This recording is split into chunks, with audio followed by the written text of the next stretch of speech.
Breaking free from external validation, Madal May Ahara. Madal May Ahara, breaking free from external validation. Imagine standing in front of a mirror and asking yourself, am I enough? For many of us, the answer is often clouded by the opinions of others. We chase likes on social media, seek approval from peers, and measure our worth by external standards. But what if I told you that the only validation you truly need comes from within? Today, I want to share with you how to break free from the cycle of external validation and build inner trust, becoming your own best friend in the process. Now, I have here a piece of paper. This was one of my midterm answer sheets and it has my score. But this doesn't define me. Because just like this paper, external validation doesn't define who I am. Let this paper symbolize the release of the expectations we no longer need to carry. From childhood, many of us are taught to equate our worth with achievements and praise.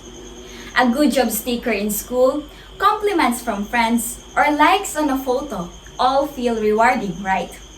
But they come at a cost.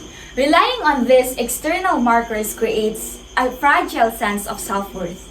It's like being a performer on stage, constantly needing applause to feel valued. But what happens when the applause fades?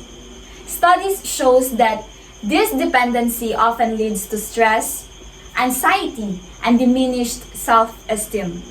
Psychologist Mark Leary, a leading expert on self-esteem, found in his research that those who base their self-worth on external validation are more prone to anxiety and depression because their value is contingent on other people's opinions. Inner trust flips the script. It's the unshakable belief that your value isn't determined by others, but by the person you truly are. When you trust yourself, you anchor your self-worth on a solid foundation. Dr. Christine Neff, a researcher on self-compassion, has found out that individuals who practice self-compassion are less likely to experience anxiety, depression, and self-criticism. Her studies show that being kind to yourself instead of harshly judging yourself for mistakes leads to higher levels of emotional well-being and resilience. Imagine being a tree with deep roots. No matter how strong the storm or harsh the winds, you remain grounded because your sense of worth comes from within.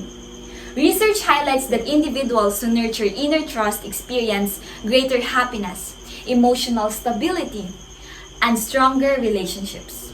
But let me be clear, inner trust is not arrogance. It's not about thinking you're better than others. It's about a quiet assurance that you are enough exactly as you are. Being your own best friend means rewriting the narrative inside your mind. It means silencing the inner critic and replacing it with a voice of kindness and encouragement. Think about the way you treat yourself or your closest friends. When they're struggling, you don't judge or belittle them. You uplift them. When they achieve something, no matter how small, you celebrate with them. And that's the kind of relationship you should build with yourself. When you're your own best friend, something profound happens. You start to enjoy your own company. You stop seeking approval because you are already given or you are already giving it to yourself. It's like walking into a room and no longer wondering, do they like me? Instead, you think, do I like the person I'm becoming? Does that mean you'll never feel doubt or fear? Of course not. At this juncture, let me share something personal. There was a time when I constantly sought approval from teachers, friends, or even strangers on social media. I molded myself into what I thought others wanted me to be. But inside me, I felt like a stranger to myself. One day, I hit a breaking point. I was exhausted by the endless performance, so I decided to pause. I began journaling, writing down my thoughts and feelings without judgment. I started speaking to myself kindly, the way I'd speak to someone I love. And I began setting goals that resonated with my values, not someone else's expectations. It wasn't easy, and it didn't happen overnight. Today, I'm no longer chasing validation. Because through that ways, I was able to slowly rebuild trust in myself. And now, I think I'm living authentically. And it's the most liberating feeling in the world. That crumpled piece of paper, it used to define me. But as I let it go, I learned to value what truly matters. And that is the person I am when no one is watching.